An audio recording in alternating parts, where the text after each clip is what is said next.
¿Qué tal, iglesia? Muy buenos días. Les damos la bienvenida en esta mañana, este domingo 31 de mayo. Pues sean bienvenidos a esta reunión.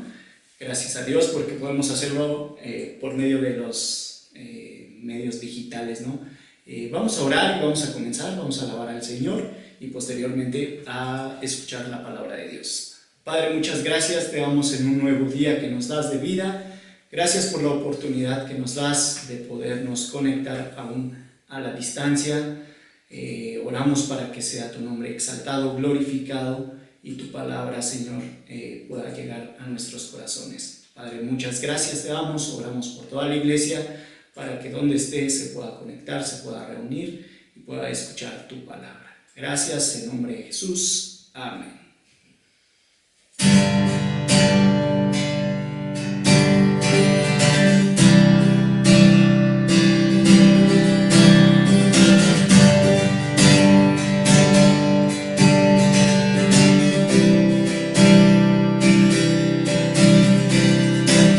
¿Quién rompe el poder del pecado?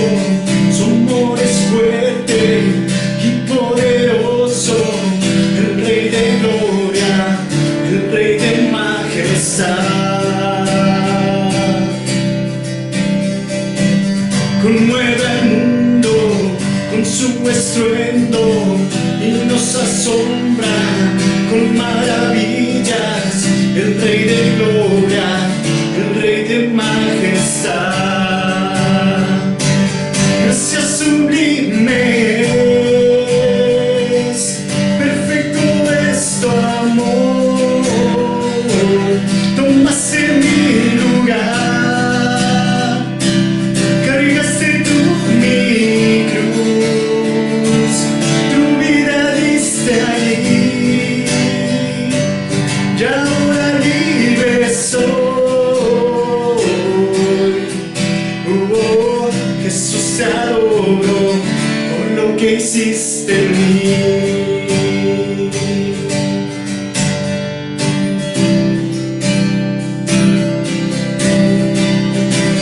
Pusiste en orden todo el caos, nos adoptaste como tus hijos, el Rey de gloria, el Rey de majestad.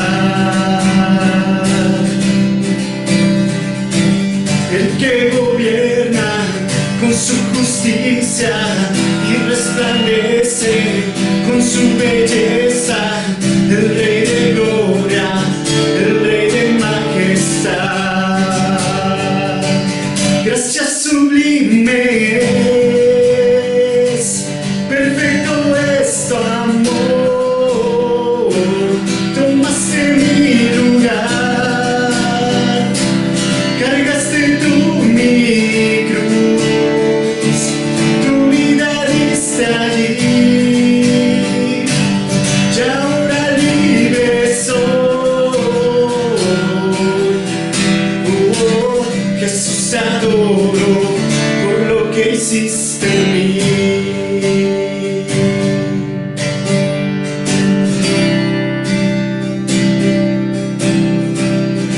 Digno es el Cordero de Dios, digno es el Rey que la muerte venció. Digno es el Cordero de Dios, digno es el Rey que la muerte venció. Digno es el Cordero de Dios, digno es el Rey que la muerte venció. Digno es el Cordero de Dios, digno, digno, digno. Gracias sublimes, perfecto es tu amor. Tomaste mi lugar, cargaste tú mi cruz, tu vida diste allí,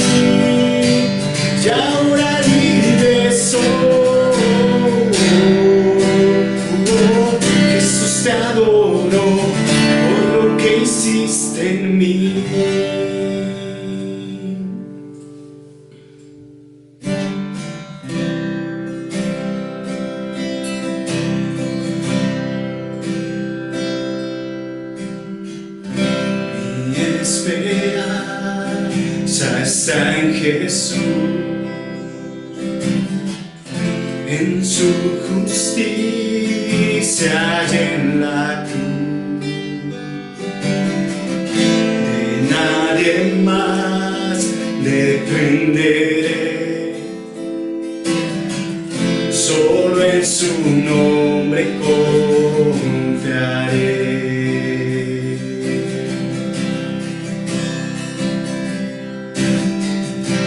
Mi esperanza está en Jesús, en su justicia y en la cruz. De nadie más dependeré, solo en su nombre confiaré. En Jesús fuerte soy, solo Él mi roca es. Sobre la tempestad Él es Rey.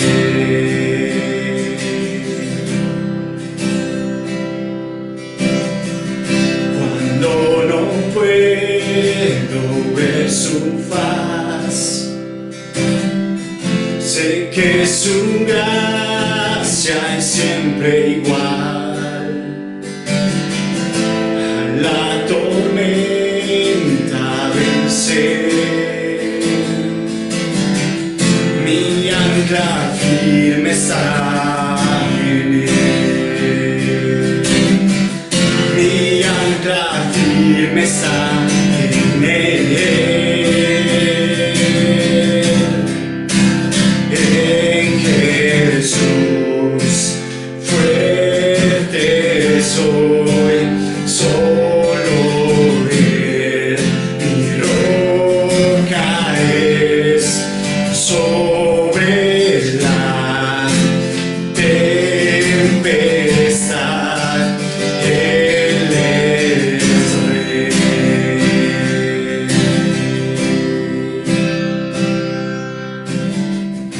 Un día Él regresará, en su presencia hoy ya está.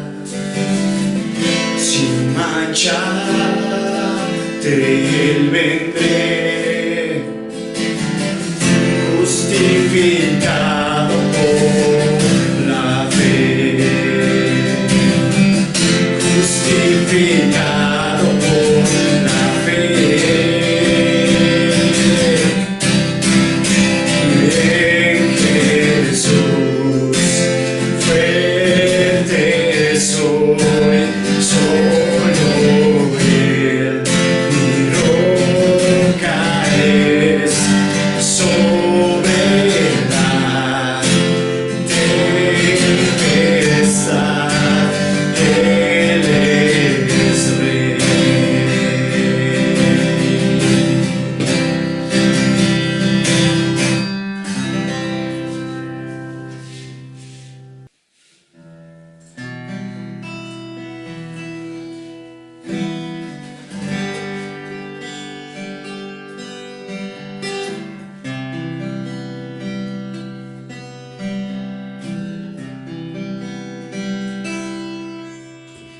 Que buscas en la tumba aquel que vivo está. Recuerda su promesa, me levantaré. La piedra removida, su cuerpo no se halló. Ha llegado el tercer día, el Señor resucitó. Bendito sea el Dios y Padre del Señor Jesús, quien vive hoy. Y esperanza viva tengo, vida junto a Él.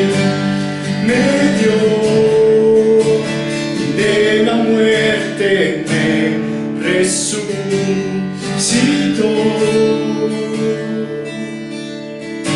Perfecto sacrificio el Padre recibió, segura garantía de nuestra justificación. Cuando vuelva por su iglesia, las tumbas se abrirán y los que han dormido en Cristo con él resucitarán. Bendito sea el Dios y Padre del Señor Jesús, quien vive hoy, y esperanza viva tengo, vida junto a él me dio, y de la muerte me resucitó.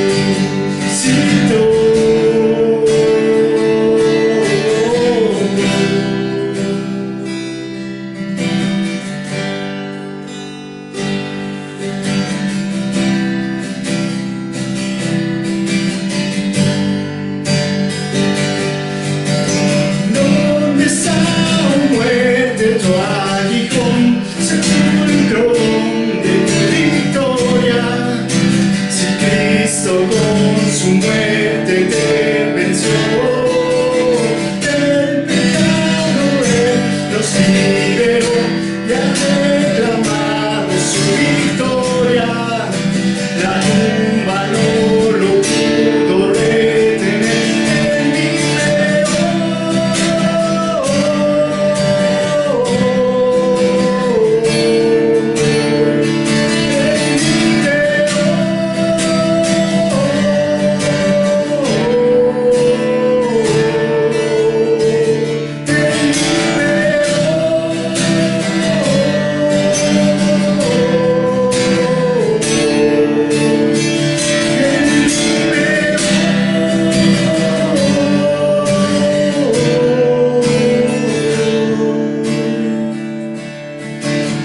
Glorioso el día que de la muerte él resucitó.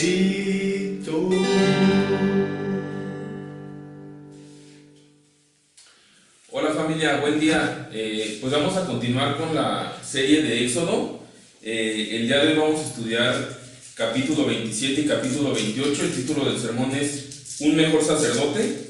Si tú nos has estado acompañando, hemos estado estudiando la isla versículo a versículo, y el día de hoy vamos a estudiar estos dos capítulos, continuando con pues prácticamente con las instrucciones que Dios está dando acerca de este tabernáculo, este santuario que veíamos, hace referencia desde capítulo 25 que veíamos la semana pasada, y decíamos que era algo impresionante ver a este Dios todopoderoso, a este Dios santo, a este Rey que estaba anhelando y que anhela habitar con su pueblo, y entonces está dando las instrucciones para construir este centro de adoración que es el tabernáculo. La semana pasada vimos algunos utensilios, algunos elementos que se utilizaban, y veíamos cómo todo eso nos apuntaba a Jesús, ¿no? Recordábamos esto también, que Jesús le hablaba en su tiempo a las personas y les decía: mira, si ustedes hubieran o creyeran en Moisés, me creerían a mí, porque él hablaba de mí, y es lo que estamos viendo, que en Éxodo todo apunta hacia Jesús. Entonces el día de hoy vamos a ver parte de esta continuación del tabernáculo. Vamos a ver cómo se va a elaborar el altar donde se sacrificaban los animales para la expiación del pecado. Vamos a ver también el espacio del atrio, vamos a ver cómo se entraba al atrio, pero también vamos a ver en capítulo 28 este oficio del sacerdote. Entonces de ahí el título del sermón, Un mejor sacerdote. Te pido que me acompañes a orar. Padre, te damos gracias por este privilegio que nos das de escuchar tu palabra. Gracias porque tu palabra es verdad, tu palabra nos instruye, nos redarguye, pero también nos capacita para toda buena obra. Gracias porque tu palabra nos alumbra, Señor, tu palabra nos santifica, y te pido, Señor, que hables a nuestras vidas, que seamos transformados a través de ella, Señor. Te damos gracias en el nombre de Jesús. Amén.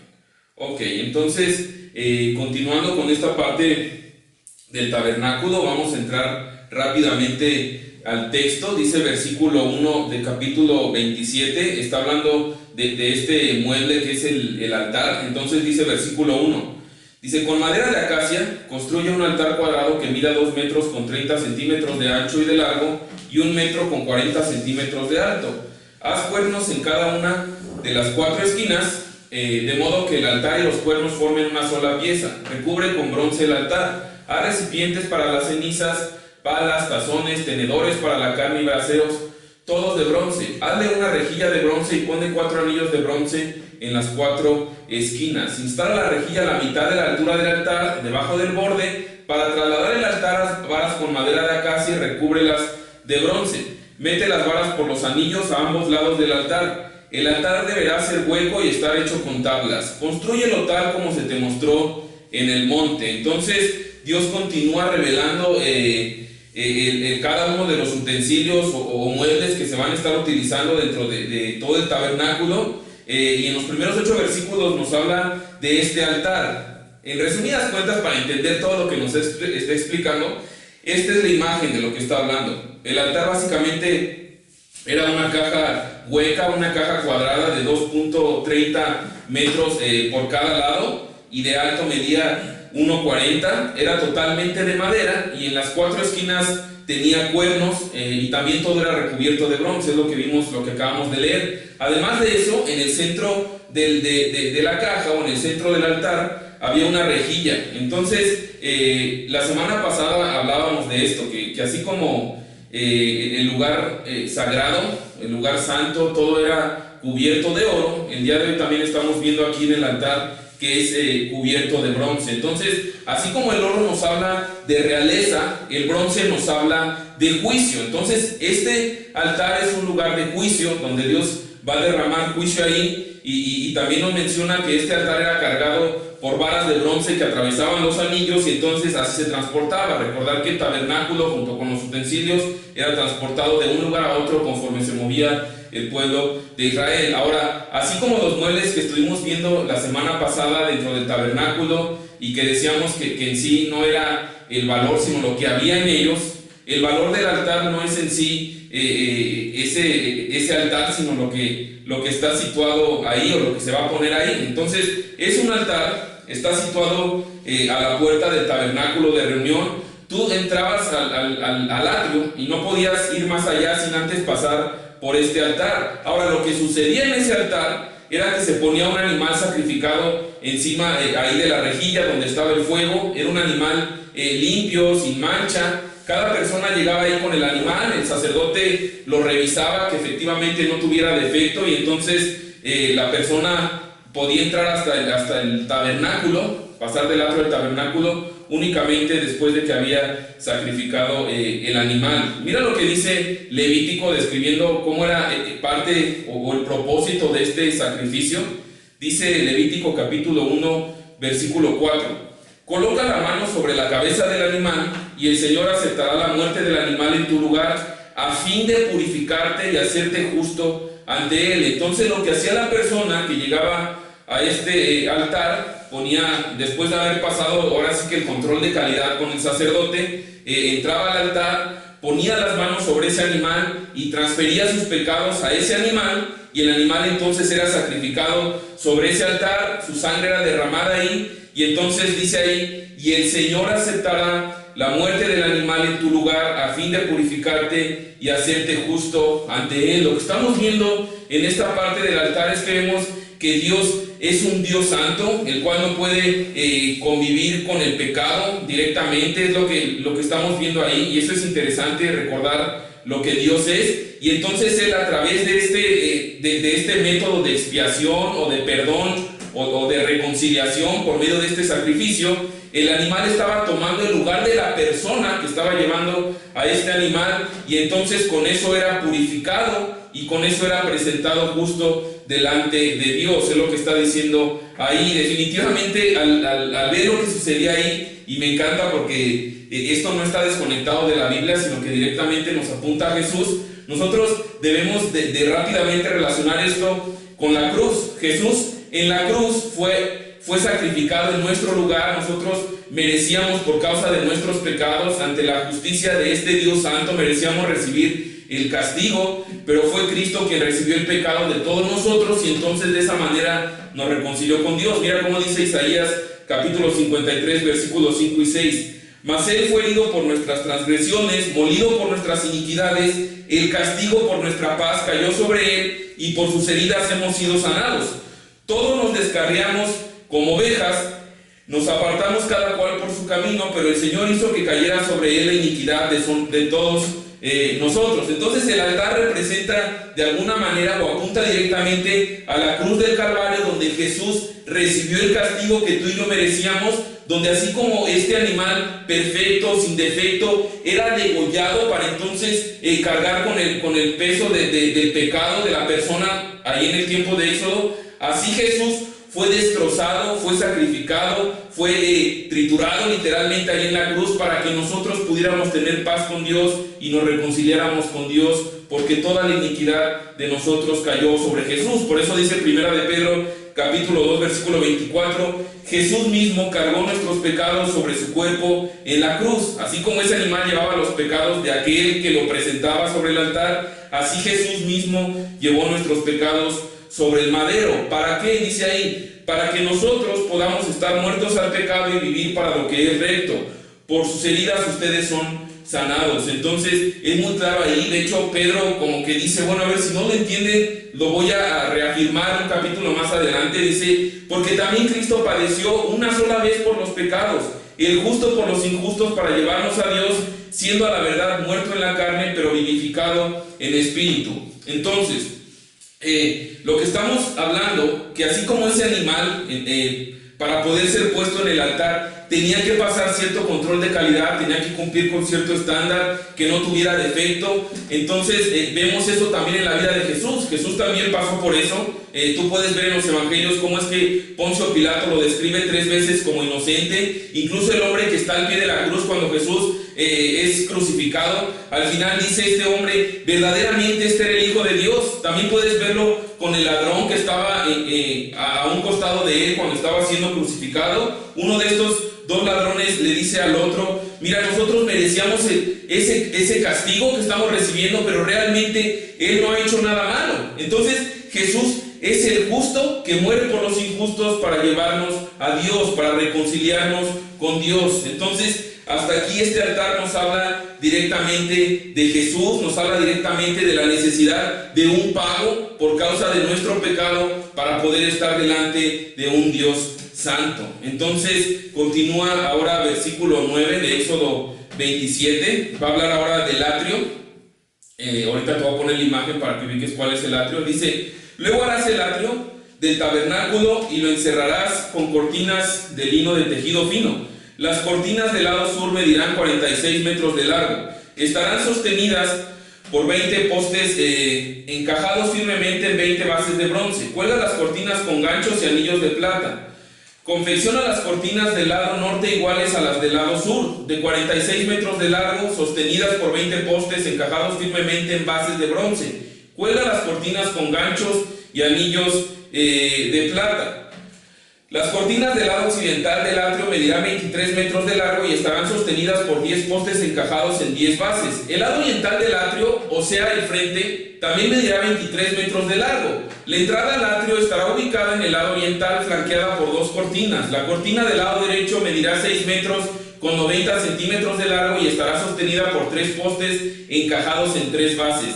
La cortina del lado izquierdo también medirá 6 metros con 90 centímetros de largo y estará sostenida por 3 postes encajados en 3 bases. Para la entrada del atrio, confecciona una cortina de 9 metros con 20 centímetros de largo, elabórala de lino de tejido fino y adórnala con bordado hermoso de hilo azul, púrpura y escarlata. Sosténla con 4 postes, cada uno encajado firmemente en su propia base. Todos los postes alrededor del atrio deberán tener anillos y ganchos de plata y bases de bronce. Así que el atrio entero medirá 46 metros de largo por 23 metros de ancho y tendrá paredes de cortinas de 2 metros con 30 centímetros de alto, hechas de tejido fino de lino. Las bases de los postes serán de bronce. Todos los objetos que se usen para las ceremonias del tabernáculo, incluidas las estacas para sostener el tabernáculo y las cortinas del atrio serán de bronce. Entonces está hablando del atrio. Y mira la imagen que aparece ahí. Igual te invito, como hace 8 días, tú puedes ir a detalle en tu casa, lo bendecido que somos la tecnología, poner tabernáculo y en Google hay muchas imágenes, pero aquí hay uno. El atrio básicamente es el lugar que está descrito, que es, por decirlo así, el patio antes de entrar al lugar santísimo, pero aquí está describiendo también todo el cerco que iba alrededor del atrio. Todo lo que ves ahí en la imagen de blanco, todo lo que rodea al atrio, y dice ahí que básicamente medía 45 metros de largo, 22 metros de ancho, y entonces dice que cada lado de lo largo tenía 20 columnas, en lo ancho únicamente tenía 10 columnas, y dice que de ahí se colgaban las cortinas de lino fino. Y ahora lo que hay algo importante ahí es que si te fijas en la parte de abajo del tabernáculo, mencionaba ahí también que había una puerta, se tenía que entrar por una puerta, y esa puerta era distinta a todo el resto del cerco del atrio. Dice ahí que esa puerta era formada únicamente de 3 columnas, que era también cubierta de una cortina ya como más fina, como más artesanal. Y entonces dice ahí, es muy claro, no hay 2 entradas, solamente hay una entrada. De tal manera que lo que estamos viendo aquí es que solamente había una manera de entrar a ese lugar santo para adorar a Dios, para tener una comunión con Dios. Mis hermanos, lo que apunta directamente ahí es nuevamente a Jesús, y me encanta porque vemos cómo Jesús estaba desde ese tiempo apuntándonos directamente a Él. Jesús vino y Él dijo, Juan capítulo 10 versículo 9, yo soy la puerta, los que entren a través de mí serán salvos, entrarán y saldrán libremente y encontrarán buenos pastos. Entonces, así como en el atrio la única entrada es a través de esa puerta, no hay más entradas. La única entrada a la vida eterna, la única entrada a una relación con Dios es a través de Jesús. Jesús es claro en Juan capítulo 10, y sus palabras pudieran sonar como muy cuadradas. En nuestro tiempo sería como muy cuadrado, ¿no? ¿Cómo es que es la única puerta? Pareciera algo exagerado. Y de hecho él lo iba a confirmar en Juan capítulo 14 versículo 6. Dice, yo soy el camino, la verdad y la vida. Nadie viene al Padre sino por mí. Entonces, así como para entrar a este atrio solamente hay una puerta, de la misma manera solamente hay una puerta para nosotros poder estar en una comunión correcta con Dios, y es únicamente por Jesús. Él es el único camino, Él es la puerta. Y entonces lo que estamos viendo en estas palabras de Jesús es que Jesús no dijo ser un camino más,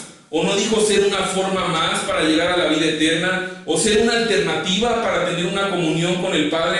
Él dijo que Él es el único camino, que no hay ninguna otra manera. Entonces, lo que hemos visto, así como con el altar, Cristo vino, entregó su vida para reconciliarnos con Él, para sufrir el castigo que nosotros merecíamos, pero no solamente es el pago, sino también es la puerta, también es el camino. Y quiero decir esto porque estamos en un tiempo que el pluralismo es muy común, ¿no? Y entonces es muy común que tú platiques con alguien y Jesús se define así y te digan, ay, pues yo creo que todos los caminos llevan a Dios. Yo estoy haciendo mi luchita con mi religión, con mis obras, con esto, con lo otro, pero al final todos vamos a llegar al mismo lugar. Mis hermanos, a la luz de la Biblia eso es completamente equivocado. Es completamente equivocado. De hecho, Proverbios capítulo 14 versículo 12 habla acerca de esta perspectiva. Dice, hay caminos que al hombre le parecen derechos, pero su fin es camino de muerte. Hay caminos que para personas dicen, mira, a mí Jesús yo no creo que sea el camino, yo voy a esforzarme con mi religión, con este santo, con esta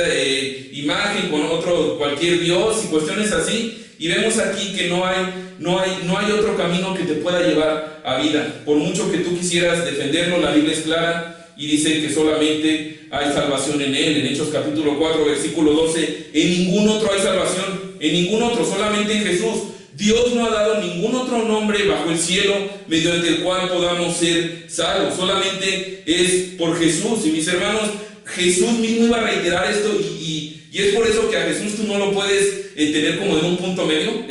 Definitivamente o lo aceptas con todo tu ser o lo desprecias con todo tu ser. Pero Jesús mismo se definió a sí mismo, o hablaba de esto en Mateo capítulo 7, dice: entrad por la puerta estrecha, porque ancha es la puerta y espacioso el camino que lleva a la perdición, y muchos son los que entran por ella.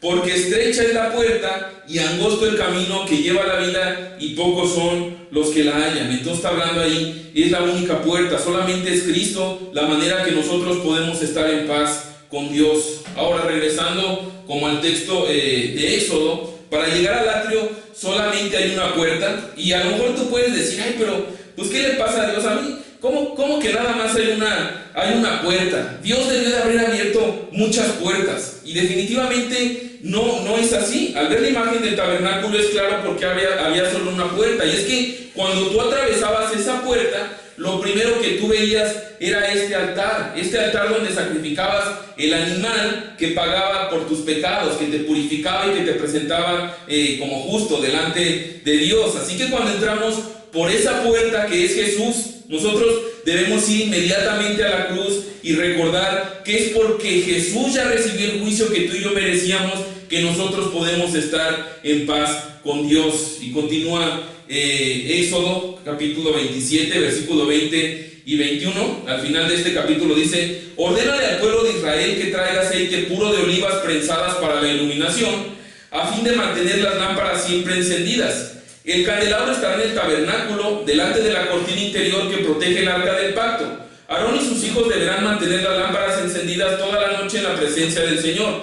Esta es una ley perpetua para el pueblo de Israel y deberá cumplirse generación en generación. Entonces, otra vez menciona el candelabro, estas lámparas, y a lo mejor, si tú escuchaste la semana pasada la enseñanza, tú a lo mejor dices: pero ¿qué no eso ya lo hablamos, lo de las lámparas? Ya se habló en los capítulos anteriores. Bueno, aquí nos está recordando una vez más que era necesaria esta única luz dentro del tabernáculo. Veíamos que Jesús se define como la luz, que el que lo sigue no andará en tinieblas. Y una vez más Jesús está apuntándose aquí directamente, recordándonos quién es Él. Y definitivamente es mi oración que como creyentes, si tú estás escuchando esto, a lo mejor nunca habías escuchado la palabra de Dios, mi oración es que Dios pueda iluminar nuestro entendimiento, abrir nuestro corazón, y que podamos verlo realmente como la única entrada y como el único camino de salvación. Por eso Pablo decía en 2 de Corintios capítulo 4 versículo 6, Pablo está hablando a la iglesia en Corinto y dice algo que nos habla de la luz. Mira lo que dice: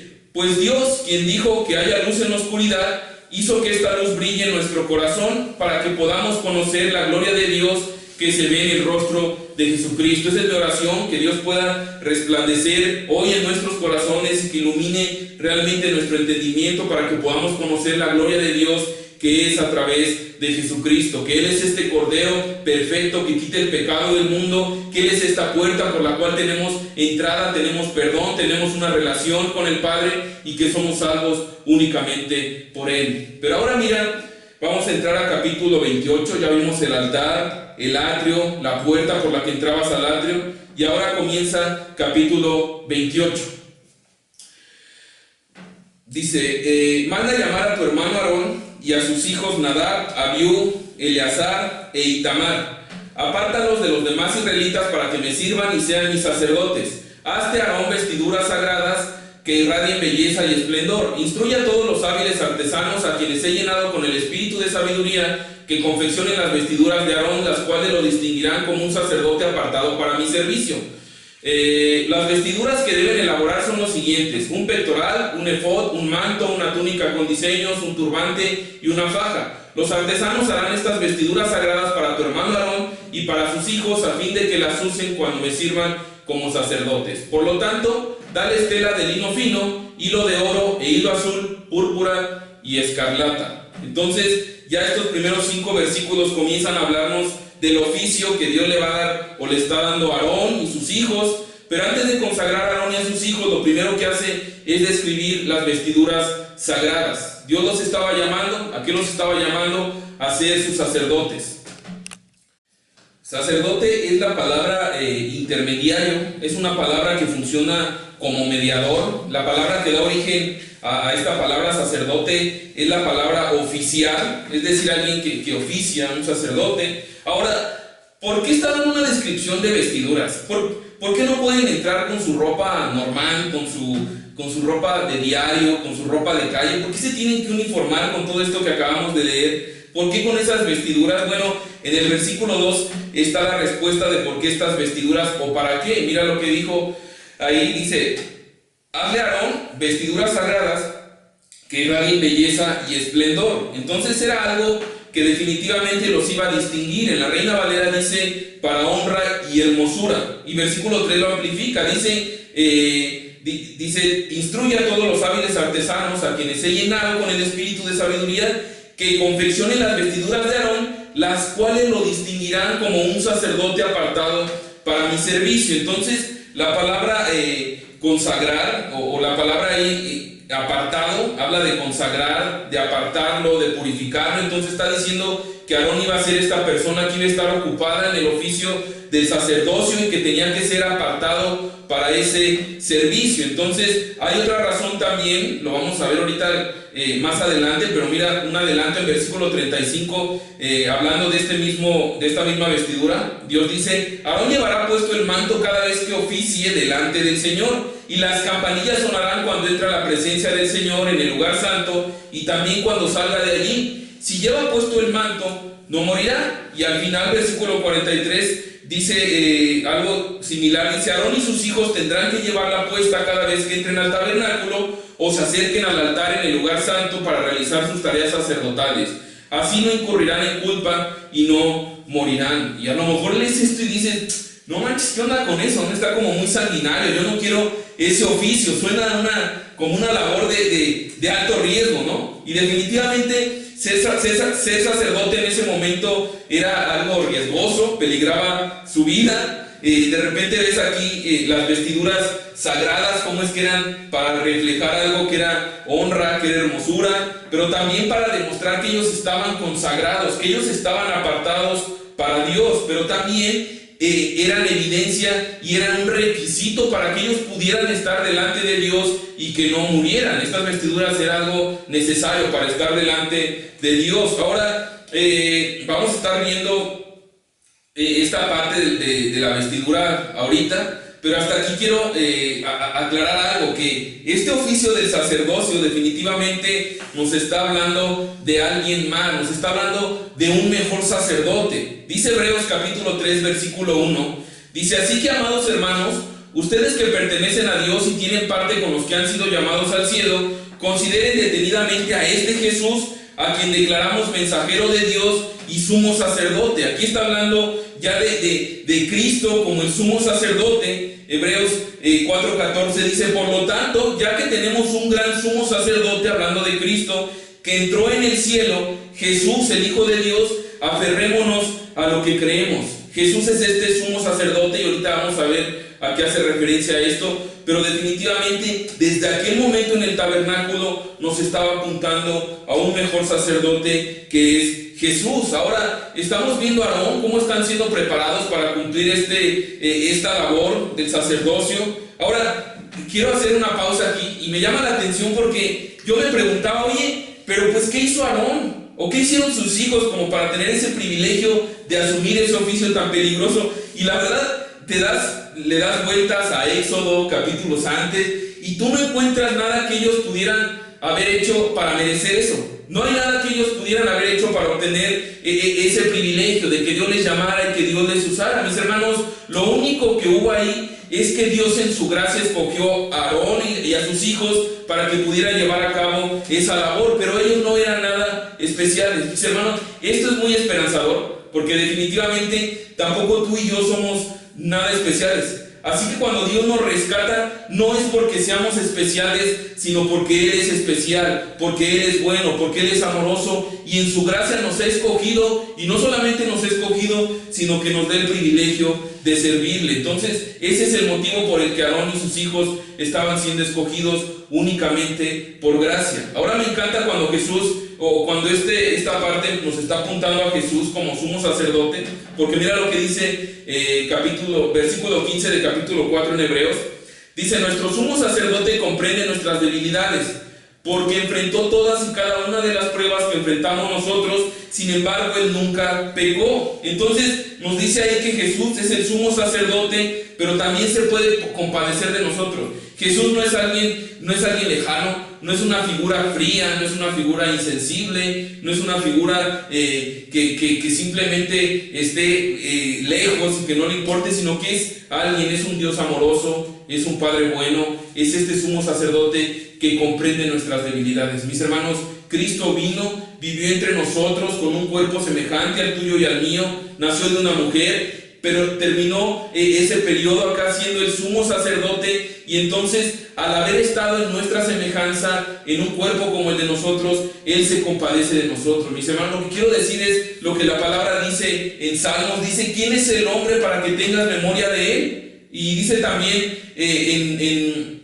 Salmo 103:14, pues Él sabe lo débiles que somos, se acuerda de que somos tan solo polvo. Mis hermanos, Dios se acuerda que somos polvo. Ahora, no es un tema para darnos latigazos y tirarnos al piso, es un tema para encontrar mucha esperanza. Tenemos un Dios que no está esperando, o Él no es como que se decepcionara de algo que tú hayas hecho, o como que se sintiera defraudado porque tú no estás dando el ancho. Él conoce que tú eres débil, se acuerda que eres polvo, y es por su gracia, es por sus méritos que nosotros tenemos una relación con Él, no por lo bueno que seamos nosotros, ni por lo que pudiéramos ofrecer, sino por lo amoroso y por lo lleno de gracia que es nuestro Padre. Entonces, eso es algo que vemos aquí. Ahora, regresando a Éxodo, está hablando de las vestiduras del sacerdote. Vamos a describirlas, versículo 6 al 14. Dice: los artesanos deberán hacer el efod de tejido fino y bordado hábilmente con hilo de oro e hilo azul, púrpura y escarlata. Constará de 2 piezas, el frente y la espalda unidas en los hombros por 2 hombreras.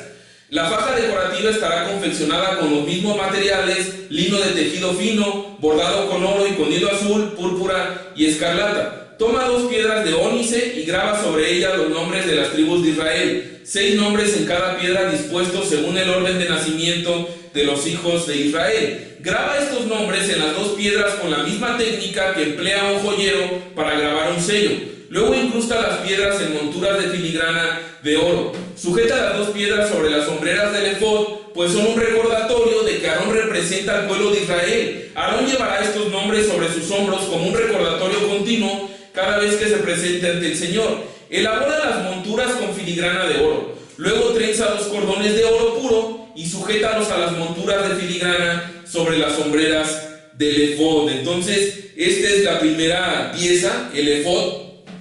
Vemos ahí en la imagen, igual chécalo en tu casa, detalle con una imagen más grande y más clara. Pero en esencia, esta es la primera parte de la vestidura, el efod. El efod no es una traducción, es una transliteración la palabra efod. Efod está en hebreo y al pasarla al español pues quedó directamente así. Es esta vestimenta que se ve en el centro de la imagen, que no tiene mangas, es lo que se ve ahí de colores, que cubre desde los hombros hasta parte del muslo. Entonces vemos ahí que también es una obra primorosa por todo lo que lo describí, el tipo de telas, de materiales. Y entonces en medio de este efod estaba el cinto o la faja que iba alrededor del cuerpo y era hecho también con las mismas características. Ahora, la peculiaridad ahí es que el efod se unía a los hombros a través tenía estas hombreras que se ven ahí, y en estas hombreras llevaba piedras en cada uno de los hombros,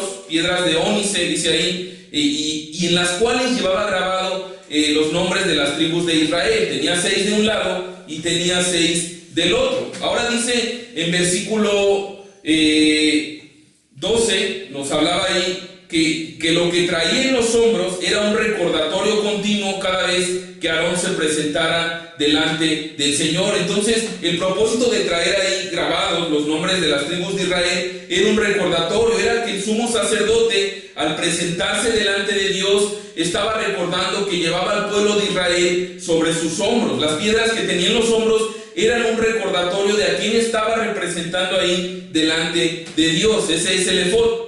Ahora viene la segunda pieza del versículo 15 al versículo 28. Dice: Después, con mucho cuidado y gran habilidad, harás un pectoral que se usará cuando se busque una decisión de parte de Dios. Confecciónalo de modo que haga juego con el efod de lino de tejido fino bordado con oro y con hilo azul, púrpura y escarlata. Haz el pectoral de una sola pieza de tela doblada en forma de bolsa cuadrada de 23 centímetros de cada lado. Incrusta sobre el pectoral 4 hileras de piedras preciosas. La primera hilera tendrá una carnalina roja, un perídoto de color verde pálido y una esmeralda. La segunda hilera estará compuesta por una turquesa, un lápiz lazuli de color azul y una adularia blanca. La tercera hilera consistirá de un jacinto anaranjado, un ágata y una amatista púrpura. La cuarta hilera estará formada por un berilo azul y verde, un ónice y un jaspe verde. Todas estas piedras estarán incrustadas en filigranas de oro. Cada piedra representará a uno de los 12 hijos de Israel y el nombre de la tribu que represente estará grabado en ella como un sello. Para sujetar el pectoral al efod, prepara cordones trenzados de hilo de oro puro. Luego haz 2 anillos de oro y sujétalos a las esquinas superiores del pectoral. Ata los 2 cordones de oro a los 2 anillos colocados en el pectoral. También ata los extremos de los cordones a las monturas de oro que van sobre las sombreras del efod. Luego haz otros 2 anillos de oro y fíjalos a los bordes interiores del pectoral junto al efod. Y haz otros 2 anillos de oro y fíjalos a la parte delantera del efod, debajo de las sombreras, justo por encima del nudo donde la faja decorativa se ciñe al efod. Luego sujeta con cordones azules los anillos interiores del pectoral a los anillos del efod. Así el pectoral quedará firmemente unido al efod por encima de la faja decorativa. Entonces, esta es la segunda pieza. Es un pectoral, es una pieza cuadrada de 23 centímetros doblada, por lo tanto desdoblada eran 46 centímetros y se ponía en el pecho del efod, es lo que vemos ahí en la imagen. Se ponía en la parte del pecho, pero lo que hacía especial al pectoral era que tenía 12 piedras en 4 hileras. Entonces lo que vemos ahí es que eran piedras preciosas, eran piedras que eran de materiales caros, de materiales muy valiosos, y cada piedra que tenía aquí en el pecho representaba una tribu de Israel. Ahora, podríamos ir cada una de las piedras, estudiando el tipo de material, estudiando qué significaba en cada tribu, pero parte que estamos estudiando versículo a versículo y todo el contexto, simplemente quiero seguir y ver toda la porción completa y ver cuál es el propósito por el que estaba llevando a las tribus en el pecho. Ahora, aquí un detalle, es algo fino lo que trae ahí, ya en la descripción lo leímos, no era algo así como un collar de rapero o algo así, sino es algo bonito, se ve ahí en la imagen. Y entonces también habla que este pectoral tenía anillos en la parte de arriba que se unían, de aquí del pecho se unían a las sombreras del efod, y tenía otros anillos en la parte de abajo, lo puedes ver ahí, que se amarraban con el cinto y con el manto azul también, con el efod, quedaba pegado al cuerpo, entonces el pectoral, de tal manera que quedaba fijo sobre el efod. Ahora mira lo que dice en cuestión del motivo de este pectoral. Dice versículo 29: de esta manera, ya con el pectoral puesto, dice: de esta manera, cuando entre en el lugar santo, Aarón llevará los nombres de las tribus de Israel cerca de su corazón, en el pectoral sagrado. Esto servirá para recordarle continuamente que él representa al pueblo cuando entra a la presencia del Señor. Entonces ya vimos con las sombreras del efod que llevaban los nombres de las tribus de Israel sobre sus hombros, pero ahora este pectoral nos habla que también nos traía sobre o cerca de su corazón. Y es muy interesante, mis hermanos, porque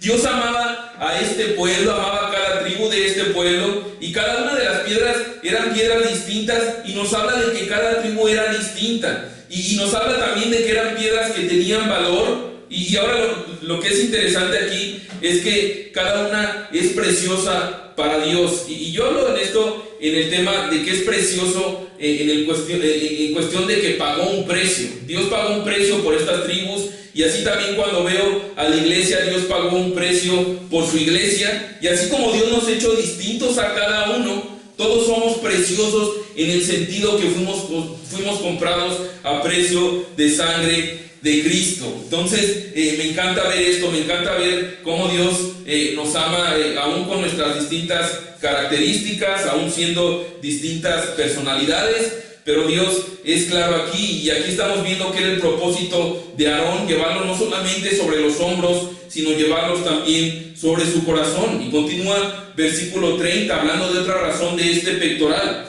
Dentro del pectoral sagrado meterás el Urim y el Tumim, para que Aarón los lleve sobre su corazón cuando se presente ante el Señor. De este modo, cada vez que Aarón entre a la presencia del Señor, llevará siempre en su corazón los objetos que se usan para determinar la voluntad del Señor para su pueblo. Entonces, ¿qué es esto del Urim y el Tumim? Bueno, significa luces y perfecciones. Y dices, ¿qué onda con eso, no? ¿Qué significa? Sí, yo también no entiendo eso, ¿no? Pero bueno, muchos hablan de que en ese tiempo, cuando el pueblo de Israel tenía alguna duda, alguna persona acerca de la voluntad de Dios, venían a este sacerdote, exponían la situación, y el sacerdote les mostraba cuál era la voluntad de Dios por medio del Urim y el Tumim. Algunos dicen que eran especie de una piedra negra y una piedra blanca. Entonces, cuando venían y consultaban al sacerdote, el sacerdote metía la mano y dependiendo la piedra, el color que sacara, él podía determinar si era la voluntad de Dios o no. Yo no da muchos detalles, y yo creo que qué bueno que no da muchos detalles, porque de verdad yo creo que no faltaría la persona que se aventaría a inventar este onda del Urim y el Tumim, y entonces tratar de jugar, adivinar la voluntad de Dios. Sería algo que seguramente muchos usarían de negocio, pero definitivamente yo creo que lo más relevante de esto es que si nosotros tuviéramos este Urim y Tumim, no buscaríamos a Dios ni a su palabra. Mis hermanos, lo que debemos entender es que hoy nosotros tenemos algo mejor, algo claro, algo que es verdad, algo que es concreto, algo a lo cual hacemos bien en estar aferrados, porque es la palabra profética más segura, y es que es la palabra de Dios. Nosotros tenemos toda la voluntad de Dios ya reflejada, ya segura y ya completa en su palabra, pero en ese momento no estaba, utilizaban el Urim y el Tumim, y todo eso era en la presencia del Señor. Así que tenemos el efod, que es este vestido unido con estas hombreras, pero también vimos el pectoral que está aquí en el pecho, con las 12 piedras distintas que representaban a las tribus de Israel. Y entonces dicen algunos que ahí en el centro iba también el Urim y el Tumim. Pero veamos lo que sigue ahora, versículo 31. Continúa hablando ahora acerca de este manto. Dice: confecciona el manto que se usa con el efod de una sola pieza de tela azul, con una abertura en el centro por donde Aarón pueda meter la cabeza. Refuerza la abertura con un cuello tejido para evitar que se rasgue. Dice: haz granadas de hilo azul, púrpura y escarlata y sujétalas al borde del manto, alternándolas con campanillas de oro. Las campanillas de oro y las granadas irán en forma alternada por todo el borde. Aarón llevará puesto el manto cada vez que oficie delante del Señor, y las campanillas sonarán, dice ahí, cuando entre a la presencia del Señor en el lugar santo, y también cuando salga de allí. Si lleva puesto el manto, no morirá. Entonces, este es el manto azul. Lo que vemos ahí aparece debajo del efod, se alcanza a apreciar una partecita como un flequito azul, y más debajo están las campanillas. Entonces es una especie de capa azul que tenía una abertura en la cabeza para poder introducirla. Estaba reforzada del cuello, y en las orillas tenía estas campanillas. Dice ahí que el sumo sacerdote lo utilizaba de alguna manera para advertir por medio de las campanillas. Y entonces aquí está la parte peligrosa de este oficio del sacerdote.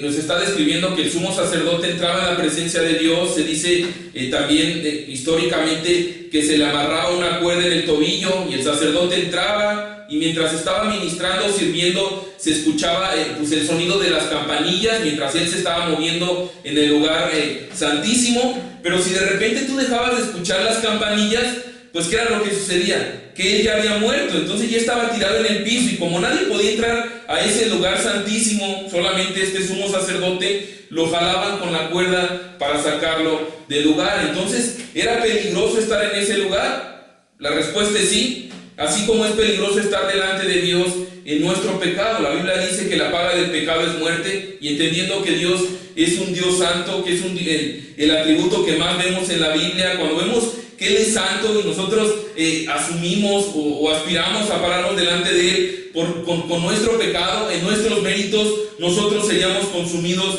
inmediatamente. Nosotros no podemos estar delante de Dios naturalmente por nuestro pecado. Tenemos que vestirnos así como ellos utilizaban esta vestidura adecuada para estar delante de un Dios santo. Así nosotros necesitamos una vestidura especial para estar delante de la presencia de Dios. Y no estoy hablando de un tipo de tela, estoy hablando de otro tipo de vestidura, y ahorita vamos a explicar esto. Ahora vamos a ver la otra parte de la vestidura, que es la mitra, o lo que se puede hablar como un turbante, como un medallón.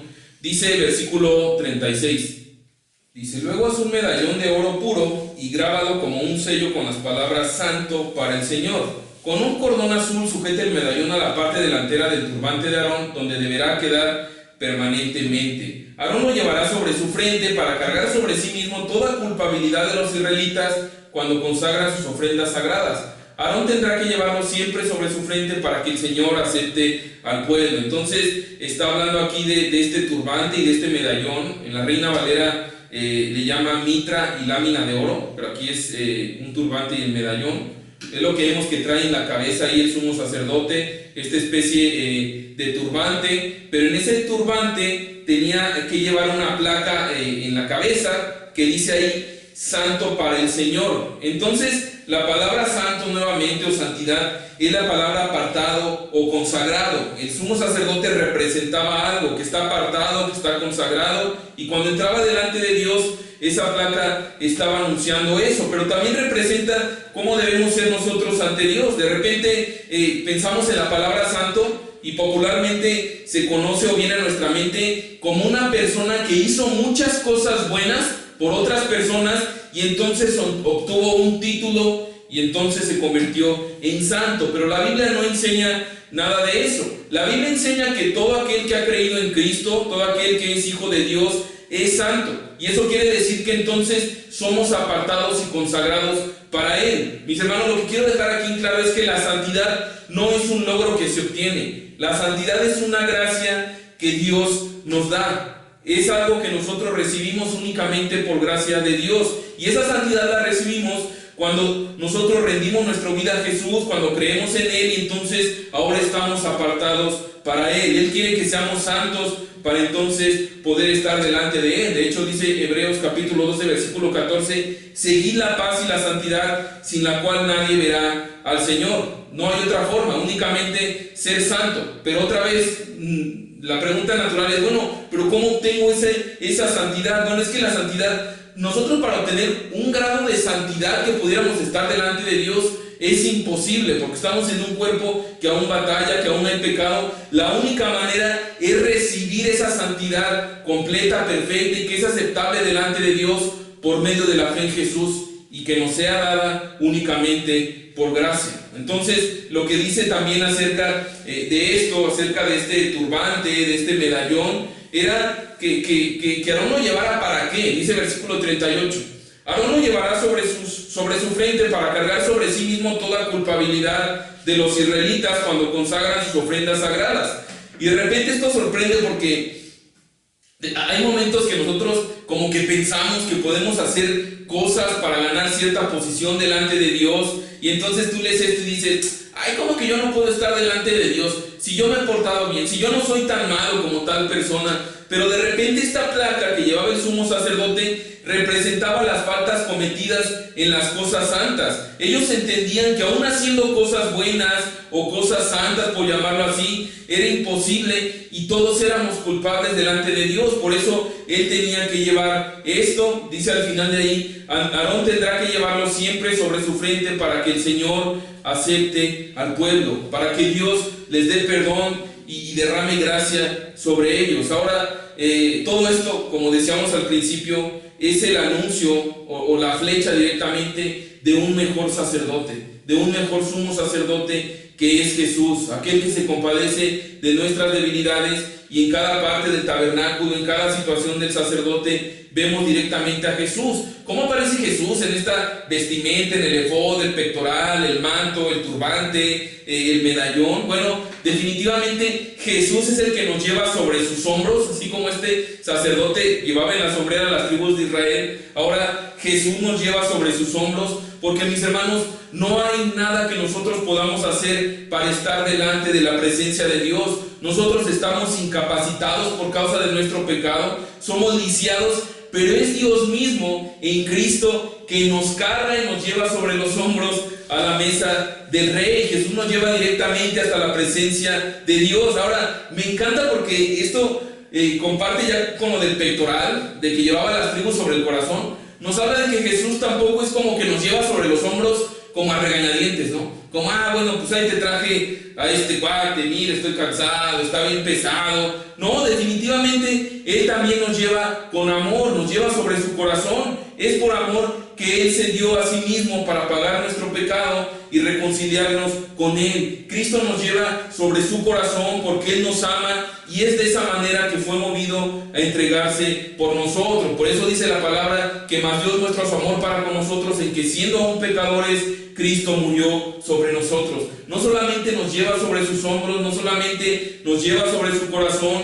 sino que también nos lleva sobre su frente. Y eso me recordaba cómo es que Cristo llevó sobre su frente esta corona de espinas que recuerda nuestro pecado, el precio que tuvo que pagar por causa de nuestra iniquidad, como leíamos en Isaías 53. Y entonces vemos cómo es que Cristo es directamente este sacerdote, y todo lo que en Él hay nos apunta directamente a lo que ya tenemos en Él. Pero mira cómo continúa, versículo 39. La túnica con diseños para Aarón, téjela con tela de lino fino, con el mismo lino haz también el turbante. Confecciona además una faja y adórnala con un bordado colorido. Para los hijos de Aarón confecciona túnicas, fajas y gorros especiales que irradien belleza y esplendor. Viste a tu hermano Aarón y a sus hijos con estas vestiduras, y luego úngelos y ordénalos. Conságralos para que puedan servir como mis sacerdotes. Así es que uno era el que llevaba toda la vestimenta, en este caso Aarón, pero los demás también llevaban estas túnicas blancas, y esa vestidura también era para consagrarles, para apartarlos para Dios, y que entonces pudieran estar delante de Dios. Por eso dice versículo 42, hazles también ropa interior de lino que usen directamente sobre la piel y les cubra desde la cadera hasta los muslos. Aarón y sus hijos tendrán que llevarla puesta cada vez que entren al tabernáculo o se acerquen al altar en el lugar santo para realizar sus tareas sacerdotales. Así no incurrirán en culpa y no morirán. Esta es una ley perpetua para Aarón y para todos sus descendientes. Y de repente dices, ¿a poco neta tenían que dar detalles hasta como de la ropa interior, ¿no? De los calzoncillos, de todo eso? ¿En serio tiene que ser de lino? ¿Por qué en ese momento? Bueno, en ese momento había otros cultos a otros dioses en esa región, y muchos de esos cultos involucraban actos sexuales. Y entonces lo que Dios está diciendo es, mira, ellos deben llevar ropa interior de lino, deben consagrarse aún en esa área. Eso será un servicio santo, de tal manera que estén libres de pecado. Ahora, la realidad es que algo que salta ahí muy fuerte es versículo 42, que habla de cubrirlos desde la cadera hasta los muslos, o que habla de cubrir su desnudez en la versión Reina Valera. Y eso directamente me trae a la mente lo que sucede en Génesis capítulo 3. Vemos ahí a Adán y a Eva. Dios los creó, ellos estaban desnudos, y era increíble cómo vivían. Era un lugar impresionante, el Edén. No había necesidad de taparse de noche, no estaba este clima que te molestaba para dormir, pero además ellos estaban desnudos y no se avergonzaban entre sí. Pero de repente Génesis 3, yo te invito a que lo leas con calma en tu casa, nos habla de la caída del hombre. Dios le da un mandamiento a Adán y a Eva y lo quebrantan, y de repente pensamos, a mí si me da esos 10 mandamientos yo sí los cumplo. Pero vemos a Adán y a Eva en circunstancias perfectas y no pudieron cumplir un mandamiento. Eso definitivamente también debería apuntarnos a que es imposible para nosotros cumplirlo. Bueno, ellos quebrantan este mandamiento, y entonces dice que fueron abiertos sus ojos y vieron que estaban desnudos y se avergonzaron. Entonces ellos, para cubrir su desnudez, cosieron hojas de higuera y se cubrieron para tapar su vergüenza. Se cubrieron para tapar su vergüenza. Y mis hermanos, así es muchas veces también como nosotros nos comportamos delante de Dios. Cometemos pecado y lo que hacemos es cubrir nuestra falta o cubrir nuestra vergüenza con otras obras, con nuestras propias obras.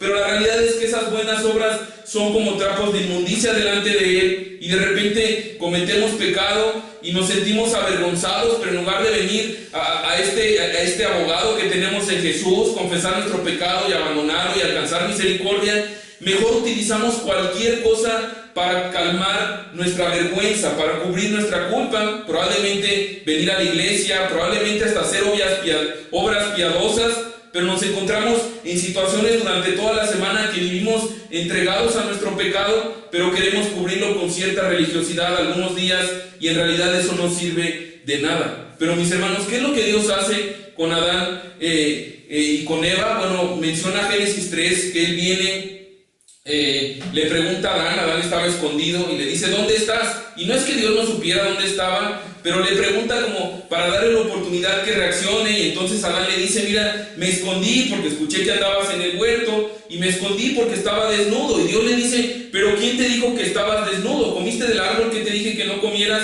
Y entonces lo que hace Adán es echarle la culpa a Eva. Le dice: es que la mujer que tú me diste comió del fruto que nos prohibiste. Y entonces me llama la atención porque Adán comienza con este patrón de culpar a alguien más en lugar de asumir su responsabilidad delante de Dios.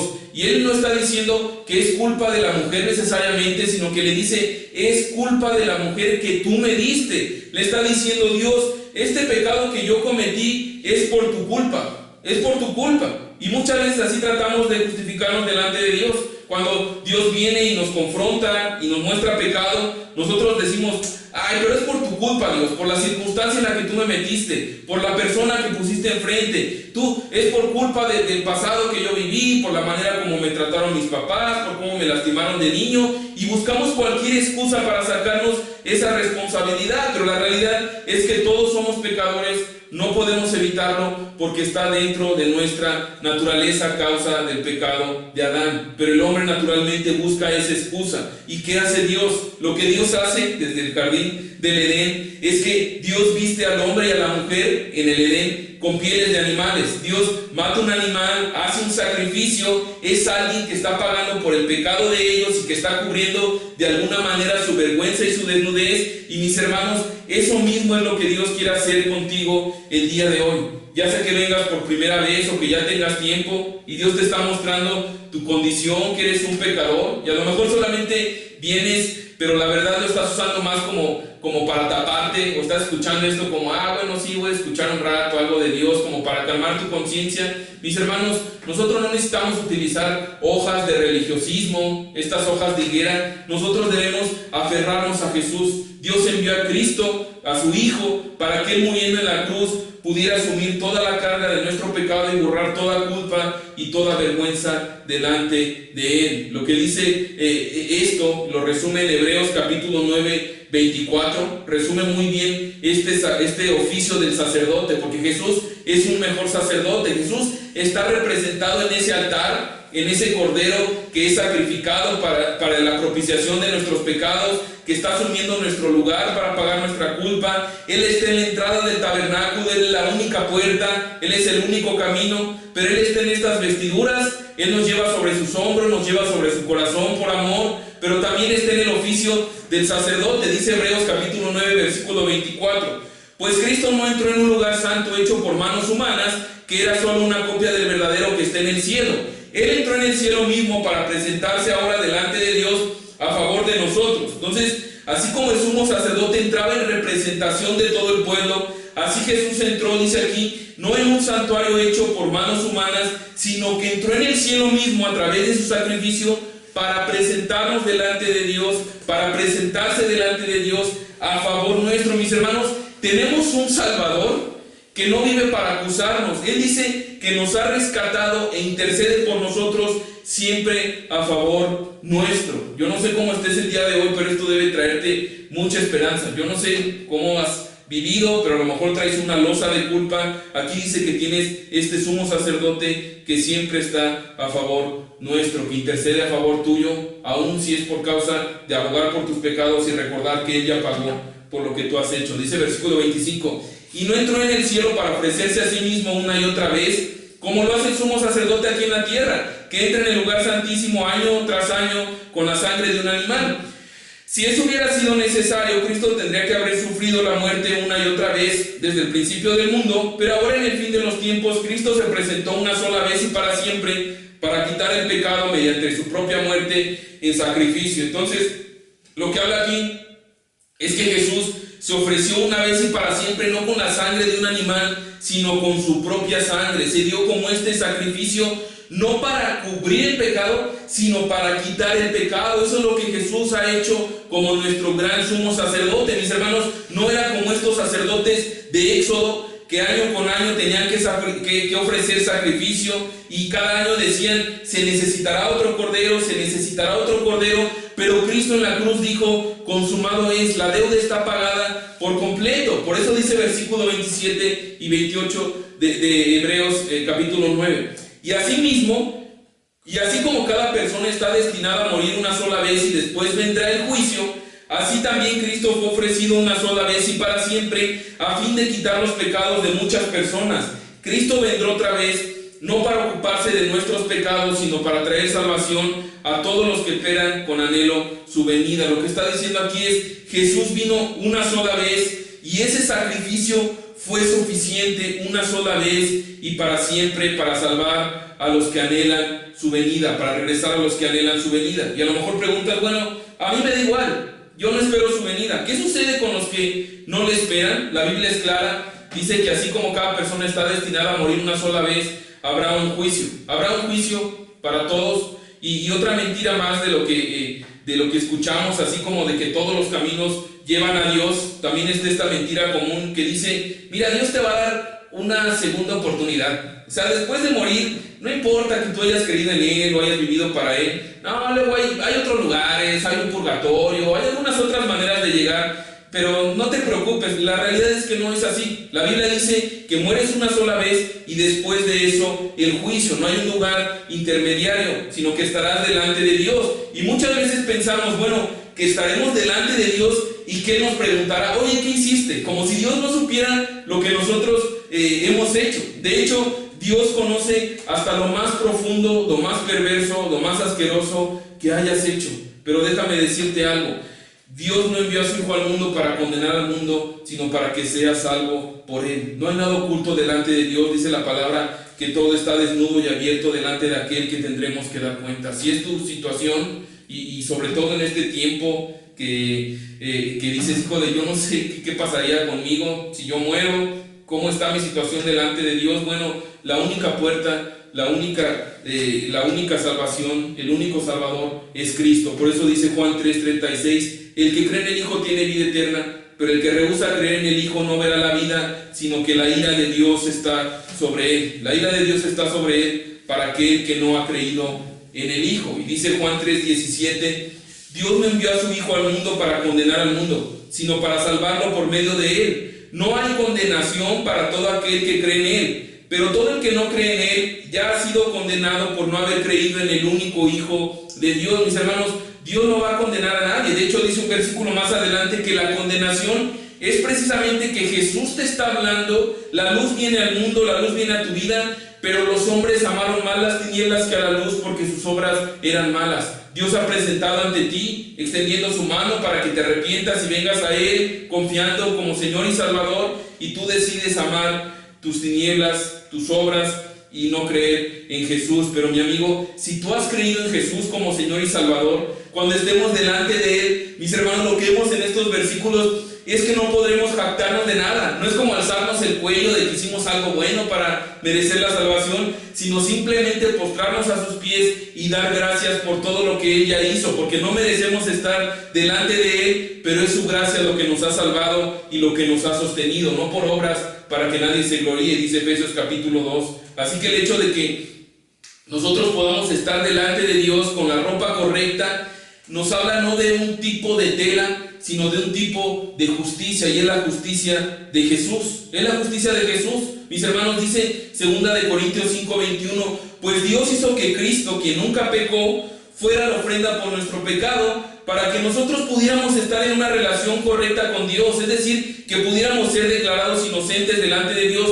¿Por medio de qué? De Jesús, únicamente por medio de Jesús. Y es entonces que quita toda jactancia en nosotros y podemos poner toda la mirada y toda la gratitud en Jesús. Mis hermanos, no solamente eso, sino que también Cristo resucitó y está intercediendo día y noche por nosotros. Si tú eres creyente, dice la palabra que nosotros hemos sido llamados a ser este real sacerdocio, a ser una nación santa. Definitivamente no podemos hacer nada para añadir aceptación o añadir favor a nuestra salvación, pero la Biblia sí nos habla de una manera en que son agradables nuestra manera de vivir a Él. Mira cómo dice Romanos 12:1. Por lo tanto, amados hermanos, les ruego que entreguen su cuerpo a Dios por todo lo que Él ha hecho a favor de ustedes, que sea un sacrificio vivo y santo, la clase de sacrificio que a Él le agrada. Esa es la verdadera forma de adorarlo. Mis hermanos, dice, por todo lo que Dios ya hizo a favor tuyo, dice la Reina Valera, que sea tu culto racional. Es lo más lógico al entender la gracia, el amor, la paciencia, la seguridad, la salvación completa que ya tenemos en Él. Lo más lógico, lo más natural es rendir nuestra vida a Él, rendir nuestro cuerpo a Él, comenzar cada día a decirle: Señor, mi vida te pertenece, mi día te pertenece, guíame. Guíame que en mi trabajo, con mi familia, con mis vecinos, no solamente hablo en el tema de la iglesia, sino que en cada lugar que yo esté, yo me maneje bajo tus estándares, que sea un reflejo tuyo, que sea alguien que anuncie las virtudes que tú has dado a mi vida. Por eso también la palabra nos habla de esto. Dice: por lo tanto, por medio de Jesús, ofrezcamos un sacrificio continuo de alabanza a Dios, mediante el cual proclamamos nuestra lealtad a su nombre. Lo que nos dice la palabra es: Dios se agrada. Es algo que nosotros estemos alabándole, agradeciendo. Mis hermanos, ¿qué es lo que sale de tu boca? Hay alabanza, hay gratitud por todo lo que Dios ha hecho, por todo lo que no mereces, porque alguien decía después del infierno todo es gracia, todos mereceríamos el infierno, pero hoy estamos vivos. Es tu vida caracterizada por alabar a Dios, por mostrar gratitud a Él. Mis hermanos, es algo en lo que Dios se agrada. Así que canta al Señor, agradece al Señor, ora a Dios y agradece por todo lo que Él es, por todo lo que Él ya ha hecho. Y finalmente dice otra parte de los sacrificios que agradan al Señor. Podemos decir esto, Salmo capítulo 51. Dice: tú no deseas sacrificios, de lo contrario te ofrecería uno. Tampoco quieres una ofrenda quemada. ¿Te fijas? Es clara la palabra de Dios. No está esperando que te estés golpeando el cuerpo, no está esperando que estés yendo y caminando grandes distancias o haciendo pactos y juramentos. Él no desea eso. Todo ese tipo de sacrificios que a veces uno quiere hacer para ganar una aceptación delante de Dios, Cristo ya lo pagó. El único sacrificio por el cual nosotros podíamos encontrar aceptación delante de un Dios santo era el sacrificio de este Cordero de Dios que quita el pecado del mundo. En cambio dice: el sacrificio que sí deseas es un espíritu quebrantado. Tú no rechazarás un corazón arrepentido y quebrantado, oh Dios. Así que, mis hermanos, es un buen tiempo si tú eres creyente y dices: mira, yo he entendido todo lo bueno que Él ha hecho, y Dios te está llamando definitivamente a que vengamos a Él con un espíritu quebrantado, ahí en tu casa, que tú puedas realmente decirle: Señor, muestra mi corazón y concédeme el arrepentirme, que tú puedas ver tu condición y en respuesta a todo lo que Él ya te ha dado, a todo lo bueno que Él ha hecho, tú le digas: Señor, aquí está mi cuerpo, aquí está mi vida, para que hagas lo que tú quieras. Dice la palabra de Dios que el que se humilla delante de Dios será exaltado a su tiempo. Vive humillado delante de Él, vive dependiendo de Él, pero también vive agradándole y sirviéndole a Él. Así como hablamos del sacerdocio, también dice la palabra de Dios que si tú eres creyente, 1 de Pedro 2:9 dice: mas vosotros sois linaje escogido, real sacerdocio, nación santa, pueblo adquirido por Dios. ¿Para qué? Y me encanta que diga ¿para qué? Porque el propósito de tu salvación es este. No es la manera en que te salvas, es el propósito. El propósito de tu salvación es que anuncie las virtudes de aquel que os llamó de las tinieblas a su luz admirable. Si eres creyente, debemos entender esto. Esto es lo que Dios nos ha llamado, a anunciarle, a compartir esta gracia, a compartir esta salvación completa, a compartir este tremendo Salvador. Así que vamos a orar para terminar. Padre, te doy gracias por tu palabra, gracias porque es clara, Señor, y gracias porque es impresionante una vez más ver cómo todo estaba conectado aún con miles de años de diferencia y cómo tú has estado desde ahí, Jesús. Gracias por darnos esto y no verlo algo como algo místico o mero conocimiento, sino realmente verte a ti Y gracias porque hoy tenemos esta confianza de acercarnos a ti, no solamente como entendiendo que eres nuestro sumo sacerdote y que tenemos completa aceptación y completo perdón, sino también que eres un Padre amoroso. Gracias por tu paciencia, gracias por tu amor, gracias porque tú nos llamas a esta relación directa, ya no por medio de un intermediario, de otro sacerdote, de un pastor, de ninguna autoridad. Y no estoy diciendo que no nos llamas a honrar las autoridades, sino que en tu Espíritu Santo tú nos has llamado a ser estos sacerdotes que podemos entrar con total libertad, porque tú ya has hecho el sacrificio que en la cruz dijiste consumado es. Ya no hay nada más que hacer, y hoy tú nos invitas a acercarnos al trono de tu gracia. Gracias porque si no hemos caído consumidos es por los méritos de Jesús. Y yo te pido que concedas eso, Señor, arrepentimiento, entendimiento, y que podamos caminar a la luz de esto, Señor, del gozo y el privilegio que tenemos ya hoy no hacer todo este tipo de ofrendas y de rituales, no porque ya hayas cambiado, sino porque hubo quien lo cumplió totalmente, y es en Cristo y en sus méritos que en confianza te damos gracias, Señor, y te pedimos que guíe nuestros pasos cada día. En el nombre de Jesús, amén.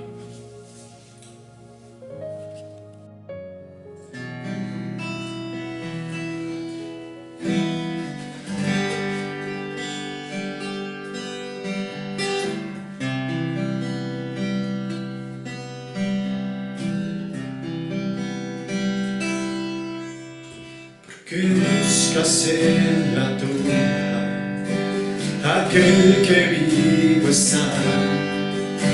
Recuerda su promesa, me levantaré. La piedra removida, su cuerpo no se halló. Ha llegado el tercer día, el Señor resucitó.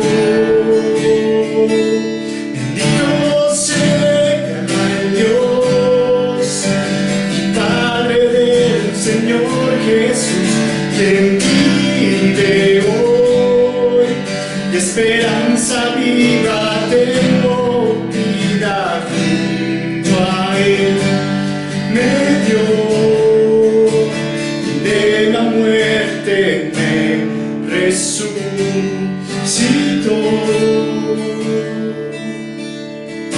Perfecto sacrificio el Padre recibió, segura garantía de nuestra justificación.